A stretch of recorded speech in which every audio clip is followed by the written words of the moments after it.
നമസ്കാരം. ശരീര സംരക്ഷണത്തിന് അലോപ്പതിയും ആയുർവേദവും യുനാനിയും തുടങ്ങി എല്ലാ ചികിത്സാ ശാഖകളും പരീക്ഷിച്ചു നോക്കാത്തവർ ചുരുക്കമാണെന്നാണ് പറയാൻ കഴിയുക. ഏറ്റവും കൂടുതൽ പരീക്ഷണങ്ങൾ നടക്കുന്നത് മുഖ സംരക്ഷണത്തിനാണ്. എന്നാൽ ഇവിടെ ഒരാൾ തന്റെ കണ്ണിന്റെ പരിചരണത്തിനായി ഉപയോഗിച്ച വസ്തുവിന്റെ പേര് കേട്ടാൽ ചിലപ്പോൾ ഞെട്ടലോടെ ചിരി വരും. കണ്ണുകളുടെ പരിചരണത്തിന് പൂനെയിലെ സ്ത്രീ ഉപയോഗിച്ച മാർഗം തന്റെ മൂത്രമായിരുന്നു. കേട്ടാൽ അറപ്പും ചിലപ്പോൾ ആകാംക്ഷയും തോന്നും ഇത്തരം പ്രവൃത്തികൾ കേട്ടാൽ. സ്വന്തം മൂത്രം ഉപയോഗിച്ച് കണ്ണുകൾ കഴുകുന്ന അസാധാരണമായ നേത്ര പരിചരണ ദിനചര്യയുടെ വീഡിയോ പങ്കുവച്ചതിന് ശേഷം സോഷ്യൽ മീഡിയയിൽ വലിയ കോളിളക്കമാണ് സൃഷ്ടിച്ചത്. ഔഷധരഹിത ജീവിത പരിശീലകയായി സ്വയം വിശേഷിപ്പിക്കുന്ന PT പ്രകൃതിദത്ത രോഗശാന്തി രീതികൾ ഉപയോഗിക്കുന്നതിൽ വിശ്വസിക്കുകയാണ്.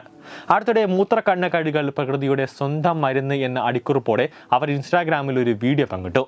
വീഡിയോയിൽ പ്രഭാതമൂത്രം സ്വാഭാവികമായി കണ്ണ് കഴുകാൻ എങ്ങനെ ഉപയോഗിക്കാമെന്ന് അവർ വിശദീകരിക്കുന്നു. മരുന്നില്ലാതെ കണ്ണ് കഴുകുന്നതിന്റെ ഭാഗമായാണ് അവർ ഈ രീതിയെ വിശേഷിപ്പിക്കുന്നത്. ചുവപ്പ് കൂടാതെ വരൾച്ച, ഇറിറ്റേഷൻ എന്നിവയ്ക്ക് ഇത് സഹായിക്കുമെന്നും അവർ അവകാശപ്പെടുന്നു. ഇതൊരു പഴയ പ്രകൃതിദത്ത പരിഹാരമാണെന്നാണ് പറയുന്നത്. വീഡിയോ പെട്ടെന്ന് വൈറലാകുകയും ഓൺലൈനിൽ കാഴ്ചക്കാരിൽ നിന്നും പ്രതിഷേധങ്ങൾ ഉയരുകയും ചെയ്തു. ചൊവ്വാഴ്ച പോസ്റ്റ് ചെയ്ത വീഡിയോ ഒരു ദിവസത്തിനുള്ളിൽ ഇൻസ്റ്റാഗ്രാമിൽ 1.5 ലക്ഷത്തിലധികം പേർ കണ്ടു. സംഭവം വൈറലായതിനൊപ്പം വിമർശനങ്ങളും നേരിട്ടതോടെ ഇപ്പോൾ പോസ്റ്റ് ഡിലീറ്റ് ചെയ്തിരിക്കുകയാണ്. ഈ വൈറൽ വീഡിയോയോട് ആളുകൾ പ്രതികരിച്ചത് ഇങ്ങനെയാണ്. നിരവധി അവാർഡുകൾ നേടിയ പെറ്റോളജിസ്റ്റ് ഡോക്ടർ സിറിക് ആബി ഫിലിപ്സ് വീഡിയോ പങ്കിട്ടുകൊണ്ട് പറഞ്ഞത് ഇങ്ങനെയാണ്: ദയവായി നിങ്ങളുടെ മൂത്രം കണ്ണിനുള്ളിൽ വെക്കരുത്, മൂത്രം അണുവിമുക്തമല്ല എന്ന അടിക്കുറിപ്പോടെ കാഴ്ചക്കാർക്ക് മുന്നറിയിപ്പ് നൽകി. വിഷാദകരവും ഭയാനകവും എന്ന് വിശേഷിപ്പിച്ചുകൊണ്ട് അദ്ദേഹം ഈ പ്രവണതയെ രൂക്ഷമായി വിമർശിക്കുകയും ചെയ്തു.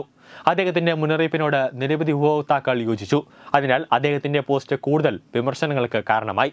ദി ലിവർ ഡോക് തന്റെ ഇൻസ്റ്റാഗ്രാം പോസ്റ്റിലും കമന്റ് ചെയ്ത് ഇങ്ങനെയാണ്: സ്ത്രീ, നിനക്ക് സഹായം ആവശ്യമാണ്. ഇത് സാധാരണമല്ല. സോഷ്യൽ മീഡിയയിൽ ഫോളോ ആൻഡ് ലൈക്ക് വേവ് എന്ന രീതിയിൽ സഞ്ചരിക്കാൻ ശ്രമിക്കുകയാണെങ്കിൽ ഇതല്ല വഴി. സഹായം തേടുക എന്നാണ് അദ്ദേഹം പറഞ്ഞത്. ഞാനിപ്പോൾ കണ്ടത് ദൈവം രക്ഷിക്കട്ടെ എന്ന് പറഞ്ഞ് ഇൻസ്റ്റാഗ്രാമിൽ മറ്റൊരു ഉപഭോക്താവ് പോസ്റ്റ് ചെയ്തു. ന്യൂസ് ഡെസ്ക് തത്വമൈ TV.